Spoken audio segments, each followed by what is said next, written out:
विद्यार्थी मित्रांनो, भास्कर अकॅडमीच्या भास्कर एज्युकेशन या यूट्यूब चॅनलमध्ये तुमचं सहर्ष स्वागत आहे। आज आपण 12वी फिजिक्समध्ये वे ऑप्टिक्स म्हणजेच फिजिक्सची एक ब्रांच आहे, वे ऑप्टिक्स आपण स्टडी करणार आहोत आणि त्यामध्ये आज आपण वेव्ह थिअरी ऑफ लाईट हा कन्सेप्ट आपल्याला मांडायचा आहे। तर पहा, वेव्ह थिअरी ऑफ लाईट म्हणजे बेसिकली आपल्याला व्हॉट इज अ लाईट आजच्या लेक्चरमध्ये आज आपल्याला व्हॉट इज अ लाईट काय आहे, what are the different theories of light, त्याचे काही सिद्धांत आहेत, काही थिअरीज आहेत, काही पॉस्ट्युलेट्स आहेत, काही अझम्पशन्स आहेत, ते आपल्याला स्टडी करायचे। आता पहा, नेमकं लाईट आहे तरी काय, बऱ्याच जणांचे बरेच ओपिनियन आपल्याला पाहायला मिळतील, ऐकायला मिळतील। नेमकं लाईट आहे तरी काय हे जर आपल्याला समजून घ्यायचं असेल तर आपल्याला वेगवेगळ्या थिअरीज आपल्याला स्टडी करावे लागतात। आता बेसिक थिअरीमध्ये कोणकोणत्या थिअरी आहेत तर पहा, न्यूटन्स थिअरी आपल्याला स्टडी करावी लागेल। न्यूटननी मांडलेले एक सिद्धांत आहे, तो आपल्याला स्टडी करायचा आहे। त्यानंतर मॅक्सवेल आहे, त्यानंतर मॅक्स प्लँक आहे, त्यानंतर क्रिश्चियन हायजीन आहे, असे बरेचसे शास्त्रज्ञ किंवा थॉमस यंग आहे, किंवा त्यानंतर फोकॉल्ट आहे, त्यानंतर मायकेलसन आहे, मॉर्ले आहे, या अशा काही बऱ्याच शास्त्रज्ञांनी बऱ्याचशा अशा काही थिअरी लाईटच्या बाबतीमध्ये मांडलेल्या आहेत, म्हणजे नेमकं लाईटचं एक्सप्लेनेशन दिलेलं आहे। त्याच्यामध्ये आपल्याला काही सम ऑफ द थिअरी आपल्याला स्टडी करायच्या, त्यामध्ये आपल्याला न्यूटन्स थिअरी, त्यानंतर मॅक्स प्लँक, मॅक्सवेल आणि हायजीन्स थिअरी, ह्या चार थिअरी आपल्याला आज स्टडी करायच्या। पहा, त्याच्या आधी समजा वेव्ह थिअरी ऑफ लाईट म्हणजे लाईट काय आहे हे कोणी सांगू शकेल का? बरोबर, लाईट नेमकं काय आहे, कोणाला त्याला माहिती असेल समजा की व्हॉट इज अ लाईट, नेमकं लाईट काय असू शकेल, व्हॉट इज लाईट, लाईट नेमकं काय आहे हे जर सांगू शकतात तर लाईट काय आहे, एक इलेक्ट्रोमॅग्नेटिक वेव्ज आहे। Light basically it is a type of wave आहे। Light basically a transverse wave आहे, बरोबर। Light does not requires the medium, ती इलेक्ट्रोमॅग्नेटिक वेव्ज आहे, बरोबर आहे। लाईटचा स्पीड हा व्हॅक्यूम किंवा एअर मध्ये 3 × 10⁸ मीटर पर सेकंद इतका जास्त असतो, इतका किंवा इतका हाय स्पीड असतो। अशा प्रकारे आपल्याला लाईटचं काही स्वरूप आपल्याला सांगता येईल। लाईट ही स्ट्रेट डायरेक्शनने जाते। आपल्याला लाईट आहे असं कधी जाणवतं, जेव्हा लाईटचे पार्टिकल आपल्या डोळ्यामध्ये एंट्री करतात तेव्हा आपल्याला लाईट आहे असं जाणवतं। म्हणजे लाईट म्हणजे काय आहे, तो लाईट ही एक वेव्ह आहे आणि याच्यामध्ये काय कन्सेप्ट आपण काय सांगितले की लाईट कशी असते, बरोबर। लाईट एक ट्रान्सपरंट अशा प्रकारची आहे। लाईट आपल्याला डोळ्याने दिसते किंवा सेन्स होतो, बरोबर। कधी ज्या वेळेस लाईट ही आपल्या डोळ्यामध्ये एंट्री करते तेव्हाच आपल्याला लाईट आहे असं जाणवतं। मग हे जे काय कन्सेप्ट आहेत हे वेगवेगळ्या शास्त्रज्ञांनी मांडलेले आहेत आणि हा आपल्या फिजिक्सचा वेव्ह ऑप्टिक्सचा एक भाग आहे। कशाचा भाग आहे? Wave optics. Wave optics is the branch of physics आणि त्याच्यामध्ये आपल्याला वेगवेगळ्या वेव्हचा आणि त्याच्यामध्ये वेव्ह ऑप्टिक्समध्ये आपल्याला मिरर, जसं की समजा लाईट वेव्हचे कन्सेप्ट किंवा डिफरंट फेनॉमेनॉन्स ऑफ द लाईट, काही लाईटच्या काही प्रक्रिया आहेत, पहा लाईटच्या काय काय प्रक्रिया आहेत, लाईटच्या कुठल्या कुठल्या प्रॉपर्टीज आहेत ते आपल्याला स्टडी करायचे। त्याच्यामध्ये समजा इंटरफरन्स असेल, डिफ्रॅक्शन आहे, रिफ्लेक्शन ऑफ लाईट आहे, रिफ्रॅक्शन आहे, पोलरायझेशन आहे, कॉम्प्टन इफेक्ट आहे, फोटो इलेक्ट्रिक इफेक्ट आपण लक्षात घ्यायचं, असे बरेचसे काय आहेत। आता आपण तिकडे जाऊया, लक्षात घ्या। पहा, लाईट जी काय आहे तुम्हाला ती लक्षात आली। लाईट हा आता पहा आपल्याला डिटेलमध्ये कोणत्या शास्त्रज्ञांनी काय सांगितलंय हे आपल्याला लाईट कशी आहे हे आपल्याला काय करावं लागेल, अंडरस्टँड करायचं आहे। मग आपण काय करूया, काही थिअरी ज्या सांगितलेल्या आहेत त्याच्यातली आपण पहिली थिअरी आपण स्टडी करूया। काय सांगितलं न्यूटननी, तर न्यूटनची जी काय थिअरी आहे त्या थिअरीचं नाव आहे न्यूटन्स कॉर्पस्क्युलर थिअरी। काय आहे पहा, थिअरी नंबर 1 आपल्याला लक्षात घ्यायची। जी काय थिअरी आहे ती थिअरी 1 आपण तिला मानूया। काय आहे ती? न्यूटन्स, लिहून टाका सगळ्यांनी, Newton's कॉर्पस्क्युलर theory.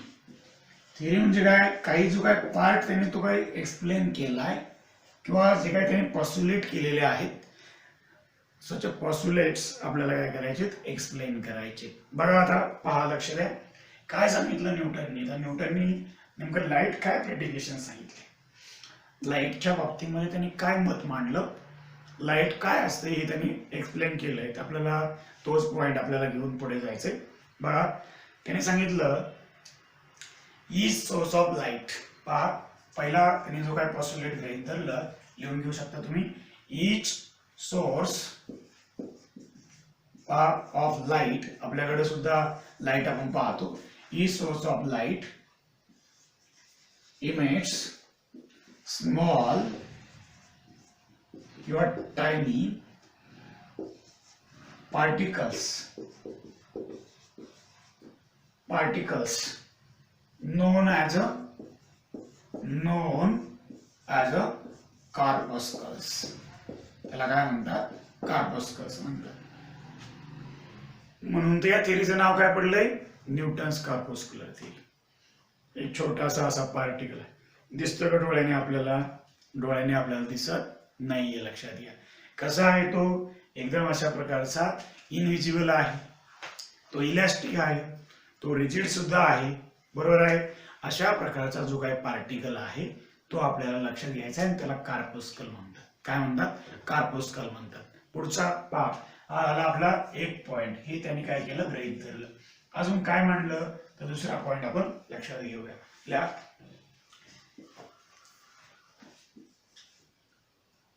These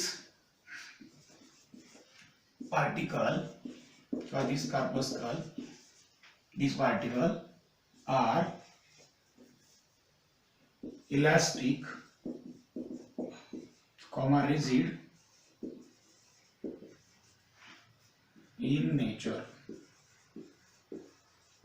Rigid in nature.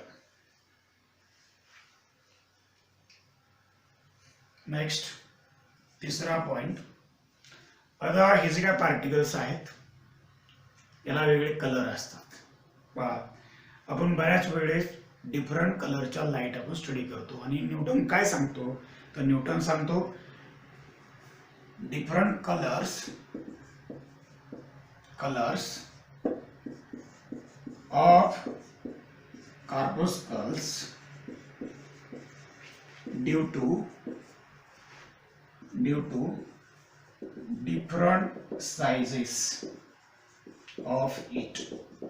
जे काही कार्पस्कल आहेत, जे छोटे छोटे पार्टिकल आहेत, त्याचा जर विचार आपण केला तर त्याच्या डिफरंट साईज आहेत आणि त्या साईजच्या वरून आपल्याला असं लक्षात येतं की हे जे काय आहे त्याच्या साईज वेगवेगळ्या आहेत, म्हणून त्याचे कलर सुद्धा आपल्याला वेगवेगळे आहेत, असं आपल्याला लक्षात येता येतं.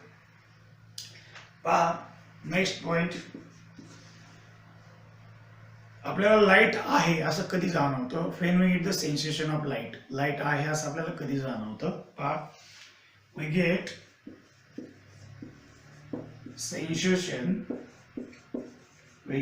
sensation of light when light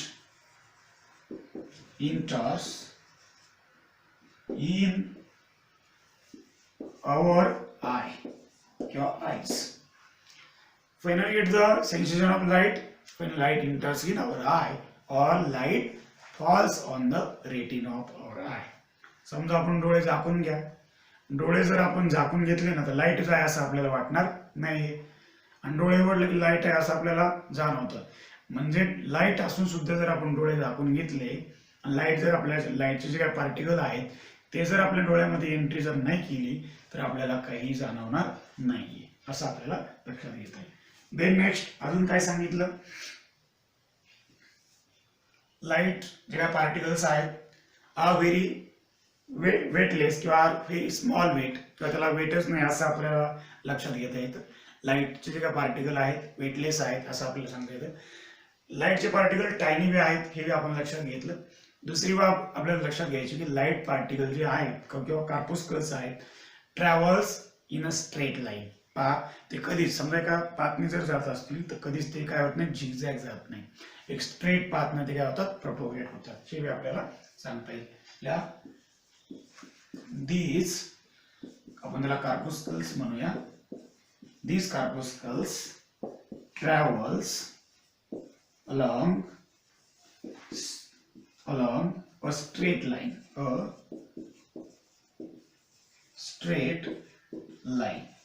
along a straight line with very high speed,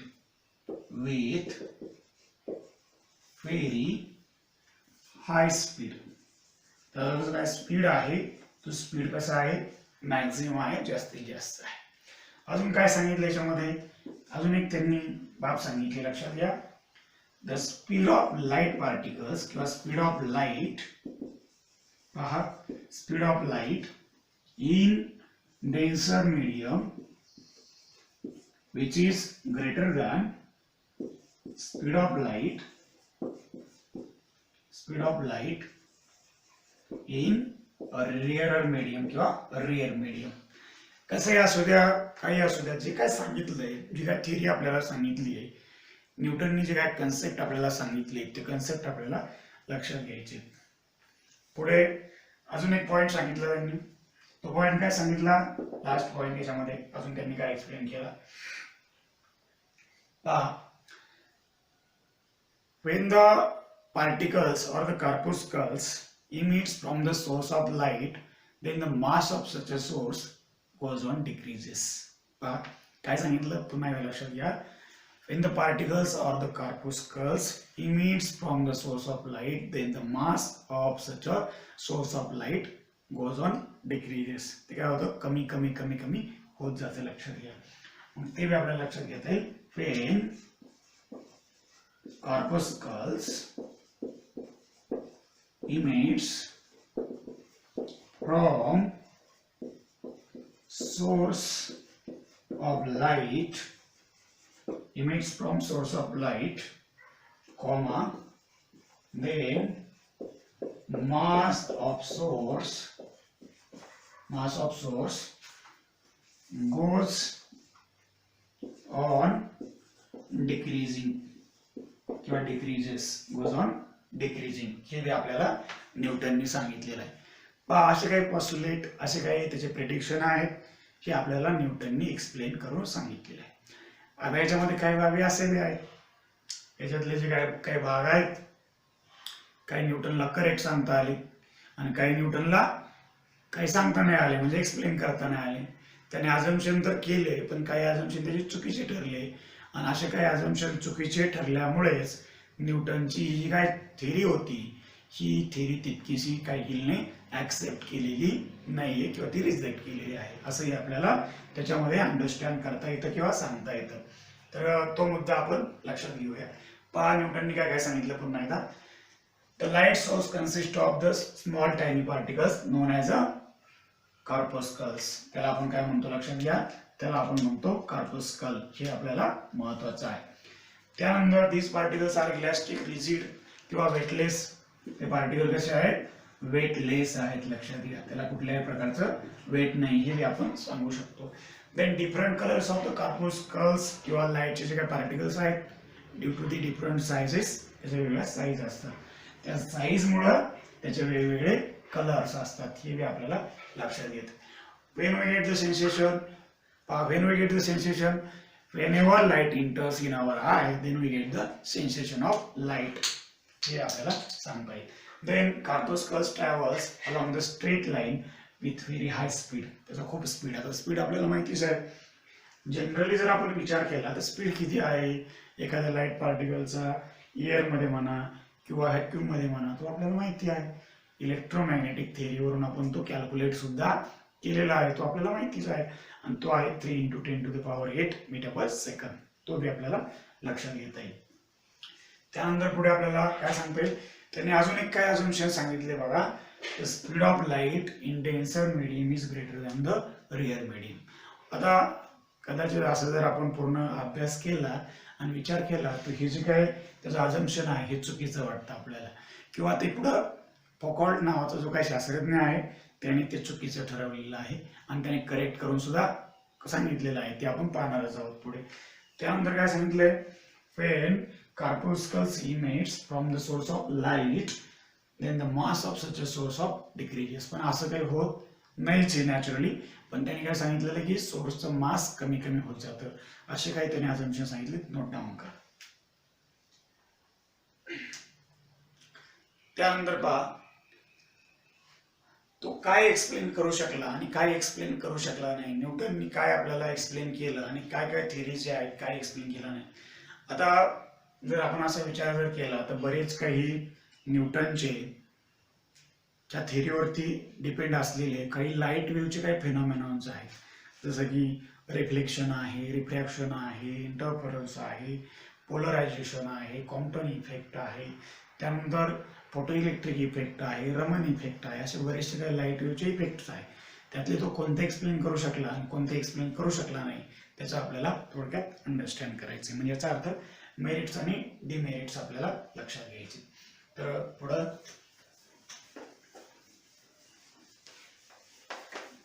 heading टाका, मेरिट्स किंवा न्यूटन कुड एक्सप्लेन आणि कुड नॉट एक्सप्लेन असे दोन पार्ट आपण लक्षात घेऊया. किंवा न्यूटन्स थिअरी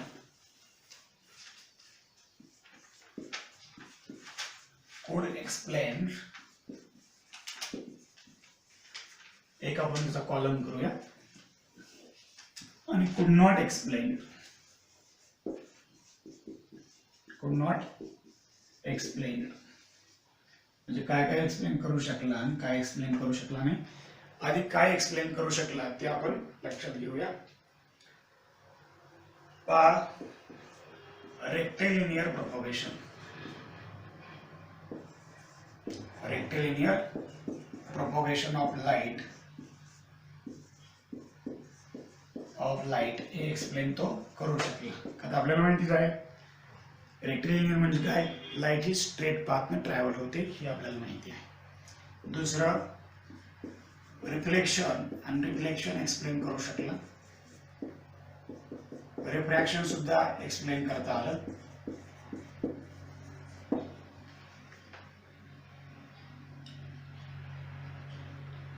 त्यानंतर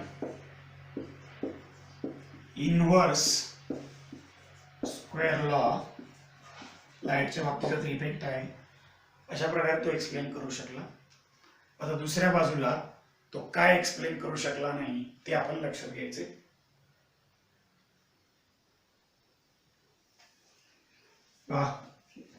दुसऱ्या बाजूला आपण लक्षात घेऊया तो काय एक्सप्लेन करू शकला नाही तर partial reflection and refraction explain करू शकला नाही. Partial reflection and reflection explain करता आलेलं नाही. दुसरं इंटरफरन्स एक्सप्लेन करता नाही आलेलं. तिसरं डिफ्रॅक्शन त्याला एक्सप्लेन करता नाही आलेलं. चौथं पोलरायझेशन समजून सांगता नाही आलं. पोलरायझेशन सुद्धा एक लाईटचाच इफेक्ट आहे, ते त्याला एक्सप्लेन करता नाही आलेले. त्यानंतर कॉम्प्टन इफेक्ट,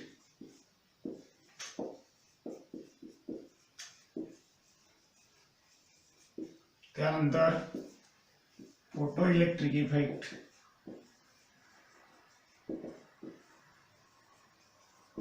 त्यानंतर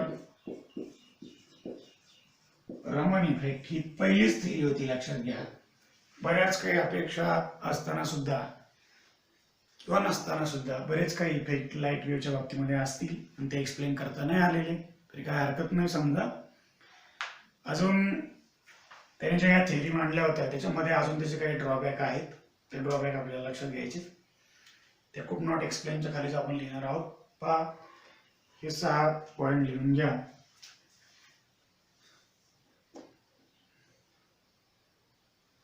पॉइंट हे जे काय आहे ते लिहून घ्या. आता पुढे यामध्येच अजून एक पॉइंट मी ऍड करतो.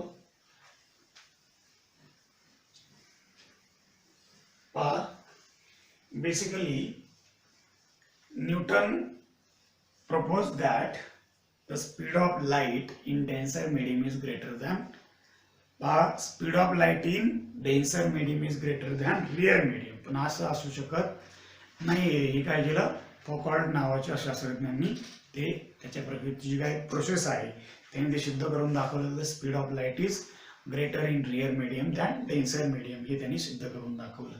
पहा, Newton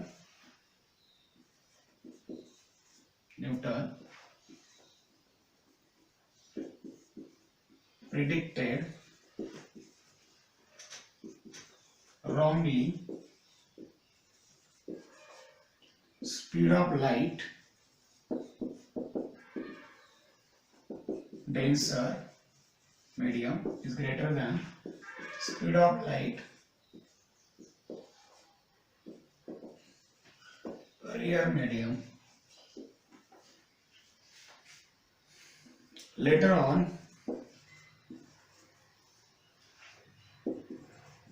the concept explained by Foucault. Later on, the concept explained by Foucault.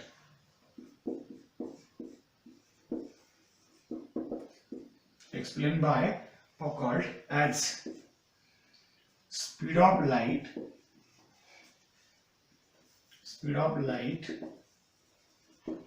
rear medium is greater than speed of light in denser medium. आणि याच कारणामुळे न्यूटनची थेरी काय केली आहे, रिजेक्ट केली आहे. Because of that the Newton's corpuscular theory is rejected. अजून एक त्यांनी सांगितलं होतं की जसं particles from the source of light are emits when the mass of such a source decreases.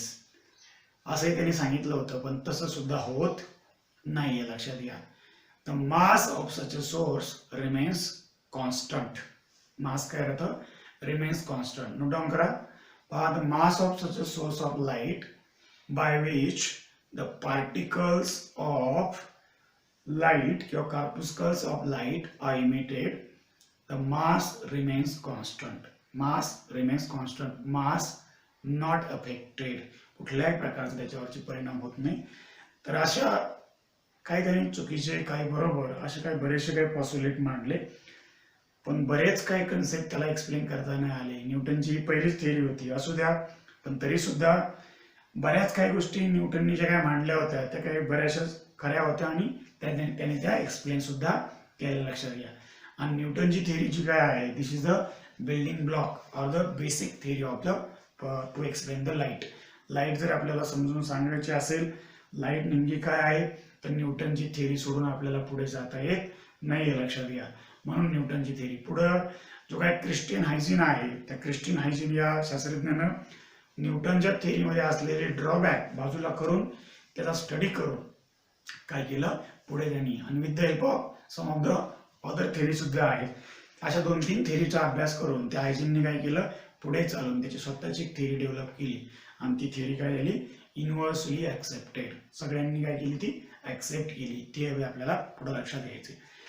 पण आपल्याला समजा जी काय हायजीनची थेरी आहे सगळ्यांनी स्वीकारली, चांगल्या प्रकारची थेरी आहे, त्यातून बरेच काही कन्सेप्ट आपल्याला एक्सप्लेन करता येतील. पण त्याच्या आधी आपल्याला जी काय थेरी आहे, मॅक्स वेलची जी काय इलेक्ट्रोमॅग्नेटिक थेरी आहे आणि मॅक्स प्लँकची जी काय क्वांटम थेरी आहे, ह्या दोन्ही थेरी आपल्याला लक्षात घ्यायच्या. आता सेकंड थेरी हेडिंग टाका. पुढची थेरी आपण लक्षात घेऊया. पुढची थेरी आहे मॅक्सवेल्स इलेक्ट्रोमॅग्नेटिक थेरी. टाका हेडिंग सगळ्यांनी, Maxwell's electromagnetic theory. Maxwell's electromagnetic theory. Maxwell's electromagnetic theory. Maxwell's electromagnetic theory ही आपल्याला थेरी लक्षात घ्यायची आहे. पण आता समजा त्या थेरीच्या जे काही नाव आहे, समजा त्या नावामध्येच बरंचसं काही एक्सप्लेन आपल्याला मिळते. त्याने जे काय प्रेडिक्शन मांडले, मॅक्सवेल predicted as number 1. मॅक्सवेलने असं प्रेडिक्शन मांडलं, the light is a combined effect of electromagnetic. काय? Light is a combined effect of electromagnetic. इलेक्ट्रॉनचा आणि मॅग्नेटिकचा काय कंबाईन इफेक्ट आहे.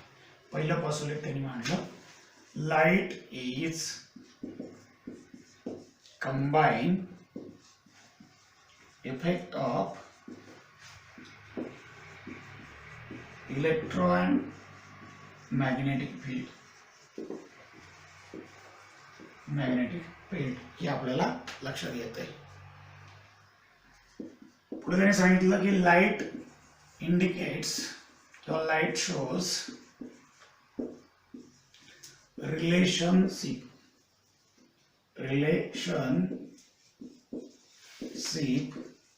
बिटवीन मॅग्नेटिझम किंवा electricity, magnetism and electricity. Electricity आणि जी काही इलेक्ट्रिसिटी आहे आणि जो काय मॅग्नेटिझम आहे, त्या मॅग्नेटिझम आणि इलेक्ट्रिसिटीचा हा काय इफेक्ट आहे आणि हा काय करतो आपल्याला त्याचप्रमाणे त्याचं नेचर आपल्याला दाखवतो.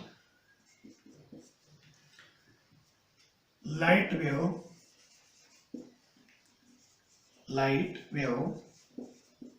having same velocity or speed as electromagnetic waves, EM waves, and that is 3 into 10 to the power 8 metre per second इतकी वेलॉसिटी आपल्याला माहिती आहे. हे बी कोणी सांगितलं? मॅक्सवेलने सांगितलं. पुढे नेक्स्ट पुढे काय सांगितलं त्यांनी की याचंच कन्क्लुजन असं मिळालं, light is one of the electromagnetic waves. Light काय इलेक्ट्रोमॅग्नेटिक वेव्स आहे आणि that's why light does not require medium to travel. म्हणजेच काय, लाईट travels even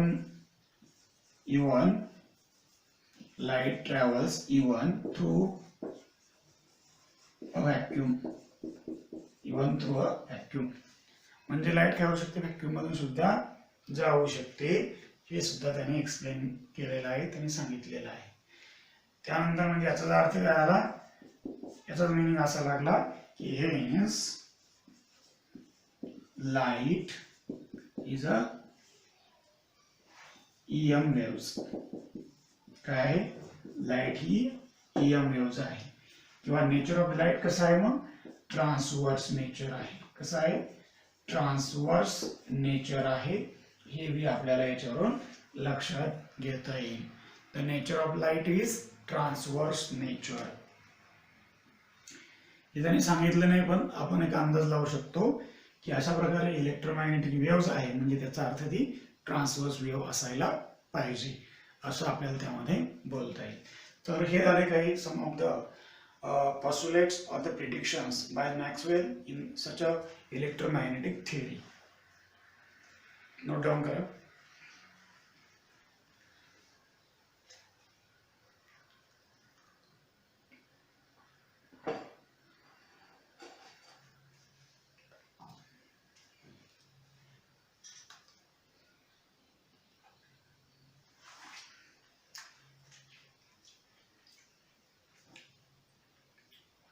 आता पुढची थेरी आहे, next theory is Max Planck's quantum theory. Max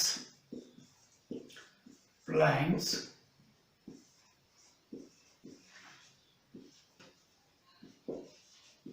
quantum theory. Max Planck's quantum theory आपल्याला study करायची. सगळ्यांनी हेडिंग टाळा, हे नोट डाऊन करून घ्या. आता मॅक्स प्लॅंकने काही प्रेडिक्शन मांडले, लाईट वेव्ह काय आहे त्यांनी कसं सांगितलंय ते बी आपल्याला थोडक्यात लक्ष द्यायचं. एकदम छोटीशी अशी थिअरी आहे.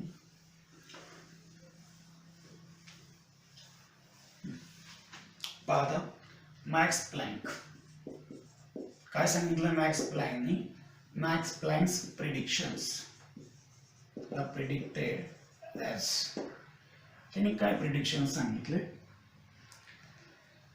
मॅक्स प्लॅंकने समजा एखादी ब्लॅक बॉडी रेडिएशनचा कन्सेप्ट स्टडी केलाय. पहा काय सांगितलं. The light is emitted or the light is propagated which is in the form of radiation. काय light emitted in the form of radiations, and he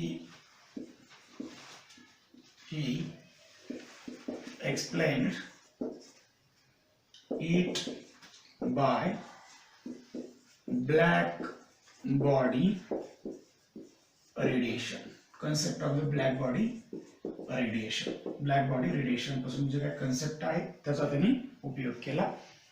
त्या ब्लॅक बॉडी रेडिएशनचा कन्सेप्टचा स्टडी करून त्यांनी काय केलं, लाईट वेव्ह कशा प्रकारे प्रोपोगेट होते त्यांनी ते एक्सप्लेनेशन आपल्याला दिलेलं आहे. त्यानंतर पुढे पहा,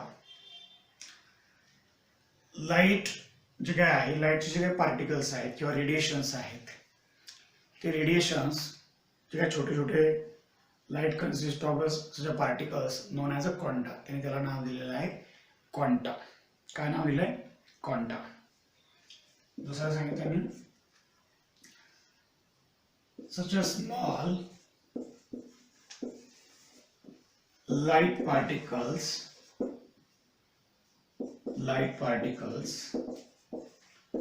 term as quanta. त्यांनी काय नाव दिलं त्याला, क्वांटा असं नाव दिलं आहे. अँड ईच क्वांटम, प्रत्येक क्वांटम जो काय आहे, each quantum consists of photons. photons काय आहे, एक छोटासा पार्टिकल आहे. क्वांटा सुद्धा काय, लाईटचा पार्टिकल आहे, photons. And according to such a Max Planck, energy of a photons is calculated by the formula E is equal to EH into nu किंवा EHc upon lambda असे काही फॉर्म्युलेज आहेत. त्याच्यामध्ये EH is a Planck's constant आणि दुसरा nu is a frequency of light किंवा photons. ज्या light wave मध्ये ज्या फोटॉन्स आहेत त्याची जी फ्रिक्वेन्सी आहे. तर अशा प्रकारे काही आपल्याला पॉस्युलेट जे आहेत ते मॅक्स प्लॅंकनी सुद्धा आपल्याला सांगितलेले आहेत आणि ते समजा आपण काही समजून घेतले. आता पहा, याच्या पुढचा जो काय पार्ट आहे तो पुढचा पार्ट आहे हायजिन्स वेव्ह थिअरी ऑफ लाईट. आणि सगळ्यात महत्त्वाचा, सगळ्यात सफिशियंट असा आपल्याला पूर्ण थिअरी किंवा वेव्ह जे काय लाईट वेव्हचे जे काय कन्सेप्ट आहेत ते सगळे कन्सेप्ट आपल्याला समजून जातील अशा प्रकारची जी काय थिअरी मांडलेली आहे. बऱ्याचशा काही ड्रॉबॅक ज्या काय आहेत, बऱ्याचशा ड्रॉबॅक कमी करून काय केलेलं आहे, अशा प्रकारच्या काही थिअरी त्यांनी मांडलेल्या आहेत. पण तरी सुद्धा जी काय हायजीनची थिअरी आहे, हायजीनची थिअरीची परफेक्ट थिअरी आहे असं नाही आहे. बरेच काय लाईटचे कन्सेप्ट किंवा फेनॉमेना त्याला सुद्धा एक्सप्लेन करता आलेले नाही. पण तरी सुद्धा हायजीनची थिअरी कशी आहे, युनिव्हर्सली ॲक्सेप्टेड आहे. मग हायजीनने काय केलं, बेसिकली हायजीनने काय स्वतःची थिअरी मांडली का, नाही. हायजीनने बरेचसे काही कन्सेप्ट, मॅक्सवेल असेल, मॅक्स प्लॅंक असेल, न्यूटन असेल, यांच्या कन्सेप्टचा स्टडी करून त्यांनी काय केलं, स्वतःची एक थिअरी आपली डेव्हलप केली आणि ती थिअरी आहे हायजेन्स वेव्ह थिअरी ऑफ लाईट. आज आपण वेव्ह थिअरी ऑफ लाईट मध्ये चौथी थिअरी आपण स्टडी करतोय. तर हेडिंग टाका चौथ्या थिअरीचं, fourth theory Huygens wave theory of light. आणि ही कशी आहे, दिस इज अ एक्सफिशियंट थिअरी आहे. हायजेन्सची स्पेलिंग अशा प्रकारे, हायजेन्स वेव्ह थिअरी ऑफ लाईट. लाईटच्या बाबतीत जी काही थिअरी मांडलेली आहे हायजेन्स वेव्ह थिअरी, त्याचं नाव होतं क्रिश्चियन हायजीन. काय नाव होतं, name of the such scientist is Christian hygiene.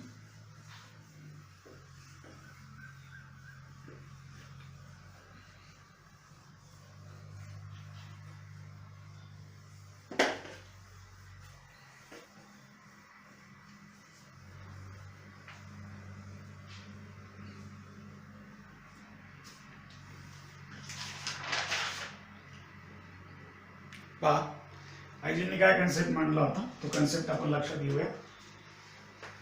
हायजीनने basically मांडलं होते की लाईट ही लॉन्जिट्युडिनल नेचर आहे. पहा पहिला मुद्दा हायजीनने जो काय मांडला तो आपण लिहून घेऊया. एक नंबर, लाईट वेव्स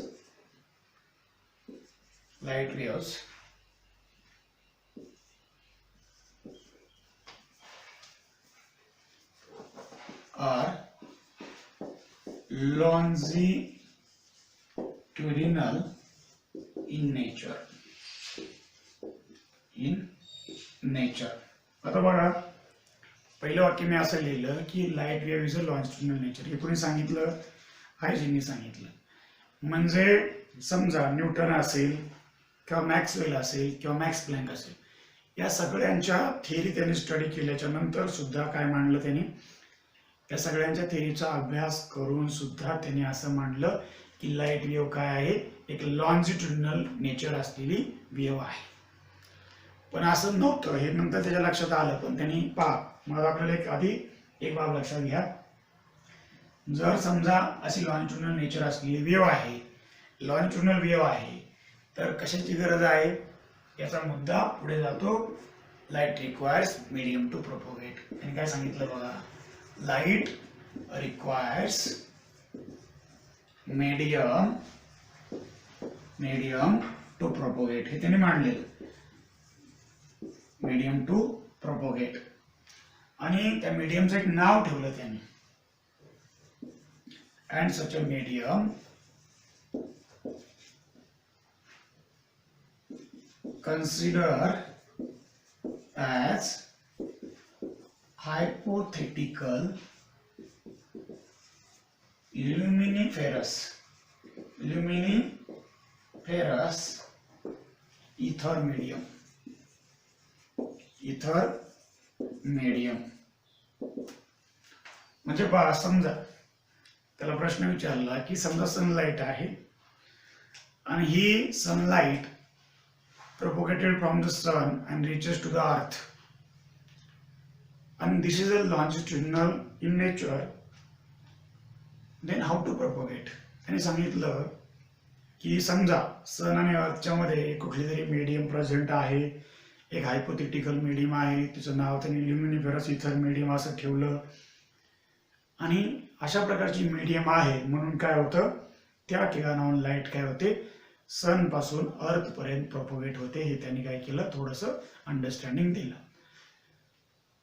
पण ते एक्सप्लेनेशन तो देऊ शकला नाही. आणि त्याचं जे काय थिअरी मांडलेली होती, त्याचं जे काय अजम्पशन त्यांनी मांडलं होतं, ते पुढे मायकेल्सन आणि मॉर्ले नावाच्या शास्त्रज्ञांनी काय केलं, चुकीचं ठरवलं. ते कसं काय आपण पुढे लक्षात घेणार आहोत. पहा, कोणत्या टाईपची मीडियम सांगितली होती, ते ल्युमिनिफेरस इथर मीडियम आहे असं त्यांनी एक्सप्लेनेशन आपल्याला दिलं होतं.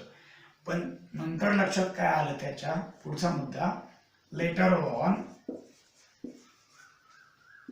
ही concluded light waves are transverse in nature. त्याने काय सांगितलं, सुरुवातीला तर असं सांगितलं आणि नंतर असं सांगितलं. नंतर त्याच्याच लक्षात आलं स्टडी करत असताना की लाईट वेव्हचं नेचर हे ट्रान्सव्हर्स नेचर आहे, म्हणजेच कसं आहे, इलेक्ट्रोमॅग्नेटिक नेचर आहे. म्हणजेच मॅक्स वेलने जे काय सांगितलं होतं ते त्याला पटलं, लक्षात घ्या. आणि त्याने सुद्धा काय सांगितलं की ट्रान्सव्हर्स नेचर आहे. याच दरम्यान मध्ये त्याने जी काय ल्युमिनिफेरस इथर मीडियम जी काय मांडली होती, काय सांगितलं, नो सच अ मीडियम म्हणजेच कोणती, ल्युमिनिफेरस इथर, no such a medium is present to travel a light waves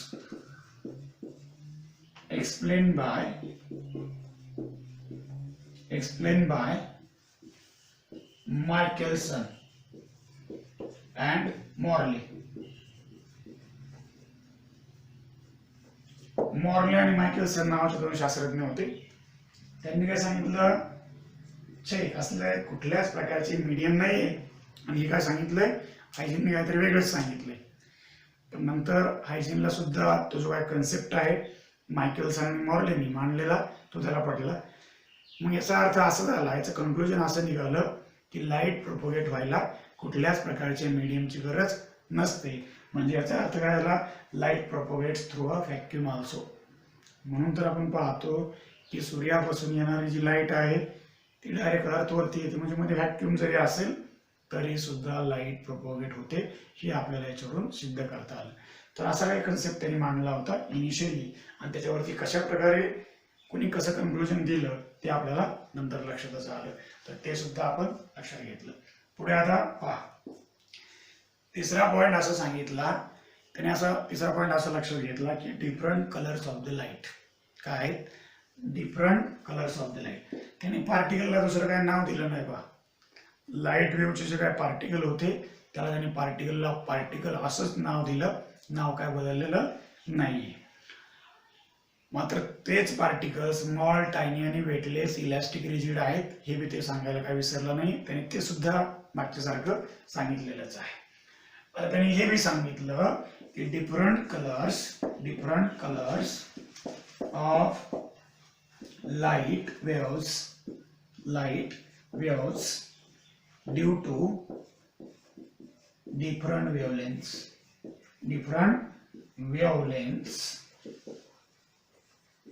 of light waves. हे जरा कसं वाटतंय, अप्रोप्रिएट वाटतं, लक्षात घ्या. म्हणजे लाईट तुमची वेगवेगळ्या कलरची का असते, तर लाईटच्या काय असतात, काहीतरी वेगवेगळ्या फ्रिक्वेन्सी असतात, काहीतरी लाईटच्या वेगळ्या वेवलेंथ असतात. आणि हे जरा थोडंसं आपण लक्षात जर घेतलं तर निश्चितच हे आपल्याला सुद्धा पटण्यासारखं आहे.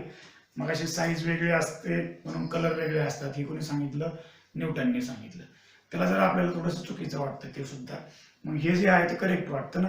कदा आपण इलेक्ट्रोमॅग्नेटिक वेव्स म्हणजे लाईट वेव्ह ज्यावेळेस आपण स्टडी करतो त्यावेळेस आपण काय केलेलं आहे, वेगवेगळ्या वेवलेंथच्या वेगवेगळ्या कलरचे लाईट आपण पाहिलेले आहेत, लक्षात घ्या.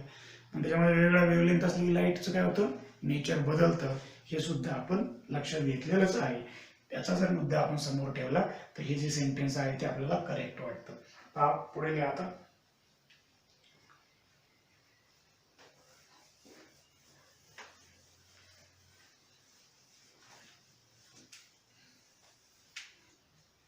नेक्स्ट, स्पीड ऑफ लाईट हा कन्सेप्ट त्याने मांडला. Speed of light in rarer medium किंवा rare medium is greater than speed of light in denser medium. आणि हा अजून कोणी also explained by, नाव सांगू शकताय, आता सांगितलं मी, the concept which is also explained by exactly कोणी explained by Foucault.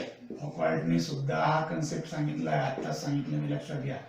Foucault नावाचा शास्त्रज्ञ आहे, त्याने सुद्धा हा कन्सेप्ट ऑलरेडी सांगितलेलाच आहे. आणि मग आपल्याला असं एक सांगता येईल, speed of light is rear medium is greater than denser medium.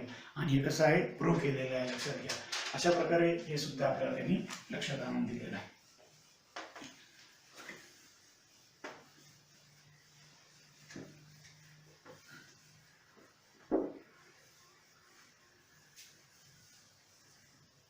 आता हायजीनची जी काय थिअरी आहे ती काय एक्सप्लेन करू शकली आणि काय एक्सप्लेन करता नाही आलं ते बी आपण लक्षात घेणार आहोत.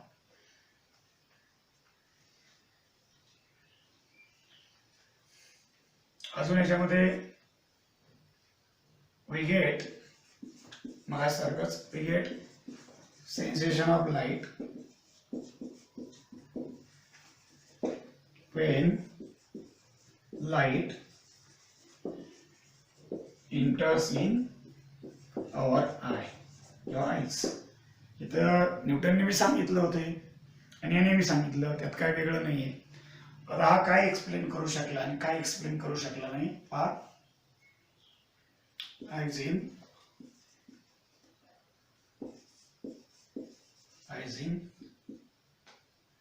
could explain, त्याने काय काय एक्सप्लेन केलं ते, आणि तो काय काय एक्सप्लेन करू शकला नाही. Hygiene could not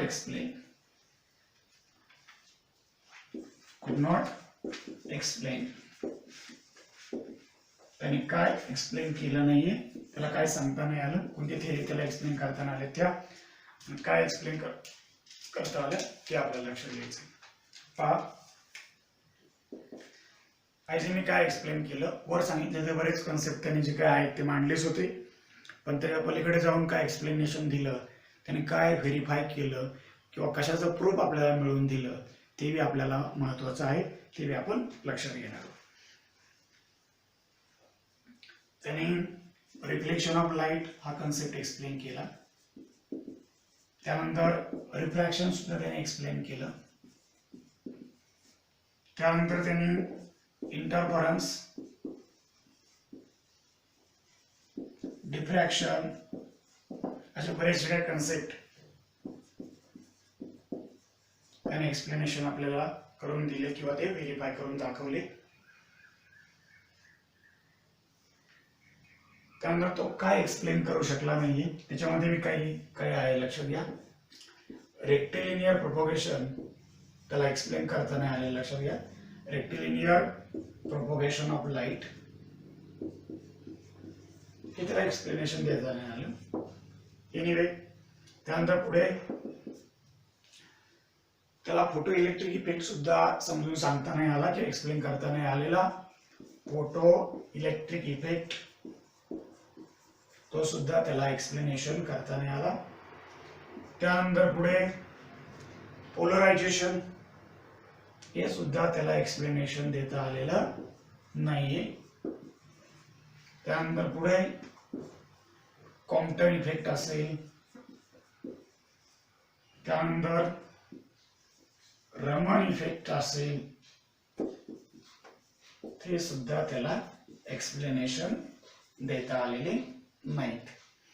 पण अजून म्हणजे काय, जी काय त्यांनी मांडलेली जी मीडियम होती ती मीडियम सुद्धा त्याच्याकडून चुकीची ठरलेली होती. पहा काय मांडलं होतं त्यांनी मांडलं होतं की ल्युमिनिफेरस इथर नावाची मीडियम असते आणि ती मायकेल्सन आणि मोर्ले नावाच्या सायंटिस्टने चुकीचं ठरवलं. म्हणजे हे सुद्धा त्यांनी जे काय सांगितलं ते चुकीचं सांगितलं. म्हणजे तो त्यांनी मांडलं खरं, पण त्याला एक्सप्लेनेशन देता आलेलं नाहीये, लक्षात घ्या. म्हणजेच अशा प्रकारे बऱ्याचशा काही गोष्टी त्याच्यामध्ये चांगल्या आहेत आणि बऱ्याचशा काही एक्सप्लेनेशन देता नाही आले. आता तुम्ही म्हणताल की समजा मग हे त्याला करता नाही आलेलं त्या गोष्टी, या गोष्टी कोणी शोधून काढल्या? आपण पाहिलं तर वरची तर न्यूटनने सांगितलं होतं, बरोबर. वरचा जो काही इफेक्ट आहे तो न्यूटनने सांगितला होता. लेटर ऑन पोलरायझेशन सुद्धा एक्सप्लेन केलेलाच आहे, बरोबर. फ्रेशनेल्स आहे डिफ्रॅक्शन किंवा पोलरायझेशन साठी ब्रेस्टर आहे, ब्रेस्टरने पोलरायझेशन चांगल्या प्रकारे एक्सप्लेन केलं. त्यानंतर फोटो इलेक्ट्रिक इफेक्ट आपल्याला माहिती कोणी काढला, आइन्स्टाईनने शोधून काढलेला आहे, म्हणजे त्याचं एक्सप्लेनेशन आपल्याला मिळालंच नाही नंतर. त्यानंतर कॉम्प्टन इफेक्ट शोधून काढलाय आणि श्री रमन इफेक्ट शोधून काढलाय. म्हणजे अशा प्रकारे बऱ्याचशा काही थिअरी अननोन होत्या आपल्याला, ज्या की आपण इनिशियल फेजमध्ये हायजीनची थिअरी पाहिल्यानंतर आपल्या समोर प्रश्न उभा राहिला असेल, मग या थिअरी यांनी नाही सांगितलं तर कसं एक्सप्लेनेशन केलं, तर बऱ्याच जणांनी पुढे चालून त्या थिअरी एक्सप्लेन केल्या आणि आपला पूर्ण जो काही लाईटचा जो कन्सेप्ट आहे तो लाईटचा कन्सेप्ट आपल्याला चांगल्या प्रकारे आपल्याला समजून घेता येतो किंवा घेता आला लक्षात घ्या. डिफ्रॅक्शन मध्ये सुद्धा काही बऱ्याच शास्त्रज्ञांनी अजून काही लेटर ऑन काही एक्सप्लेनेशन दिले, जसे की समजा फ्रेशनेल्स असेल, पुढे थॉमस यंग नावाचा शास्त्रज्ञ आहे, त्यांनी वेगळ्या कन्सेप्ट सांगितलेले आहेत लाईट वेव्हच्या बाबतीमध्ये. त्यानंतर फ्राउनहोफर असेल, ब्रेव्हेस्टर असेल, असे बरेचसे काही शास्त्रज्ञ आहेत, त्यांनी चांगल्या प्रकारे वेव्हचे जे काही कन्सेप्ट आहेत, जसे की इंटरफरन्स असेल, डिफ्रॅक्शन असेल, ब्रेव्हेस्टर, पार्शियल पोलरायझेशन जो काही कन्सेप्ट आहे किंवा पार्शियल रिफ्लेक्शन रिफ्रॅक्शन आहे, हे बरेचसे कन्सेप्ट आपल्याला लाईट वेव्हच्या बाबतीमध्ये स्टडी करता येतात. आज आपण काय केलं की नेमकं लाईट काय आहे, नेमकी लाईट म्हणजे काय, लाईटचं नेचर कसं, लाईटला कसल्या कोणकोणत्या प्रॉपर्टीज आहेत, लाईट कशाला म्हणायचं, मग लाईट कशापासून बनलेली आहे, कशाचं इंटिग्रेशन मध्ये लाईट आहे, बरोबर आहे. तर बऱ्याच काय आपण त्याच्या प्रॉपर्टी वेगवेगळ्या थेरी समोर ठेवून, म्हणजे जसं की समजा सगळ्यात बेसिक थेरी म्हणजे न्यूटनची कॉर्पस्क्युलर थेरी, त्यानंतर मॅक्सवेलची इलेक्ट्रोमॅग्नेटिक थेरी, त्यानंतर मॅक्स प्लँकची जी काय क्वांटम थेरी आहे, त्यानंतर क्रिस्टियन हायजीनची वेव्ह थेरी ऑफ लाईट जी काय आहे, अशा बऱ्याचशा थेरी आपण काय केल्या अंडरस्टँड केल्या आणि या चार ज्या काही थेरी आपण मांडल्या, या चार थेरी खूप महत्वाच्या आहेत. पुढे चालून पहा आपल्याला लाईट वेव्हचे नेचर हे ट्रान्सव्हर्स आहे हे बी आपल्याला व्हेरीफाय करावंच लागते. पुढे चालून आपल्याला लाईट वेव्हचं नेचर जे काय आहे हे ड्युएल नेचर आहे, म्हणजे dual nature in the sense light is a wave nature as well as a light is a matter nature किंवा पार्टिकल नेचर. म्हणजे लाईट वेव्हला मास असतं बी आणि लाईट वेव्हला मास नसतं बी, हे सुद्धा आपल्याला काय करावं लागतं, एक्सप्लेन करावं लागतं.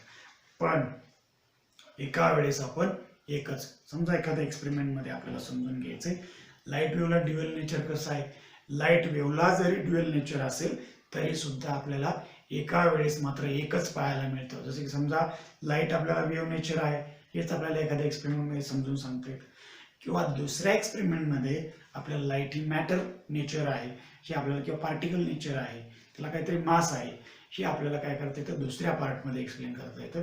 दोन्हीही सायमल्टेनियसली आपण कोणत्याही एक्सपेरिमेंटमध्ये कधीच आपण यूज करू शकत नाहीये. तर अशा प्रकारे आपण आज लाईटच्या ज्या कन्सेप्ट आहेत, वेव्ह थेरी ज्या आहेत डिफरंट, त्या आपण वेव्ह थेरी ऑफ लाईट या इंट्रोडक्शनमध्ये आज आपण या चॅप्टरमध्ये बघितल्या. उद्या आपण लाईटचे काही जे काही फेनॉमेनॉन्स आहेत ते आपण स्टडी करतो.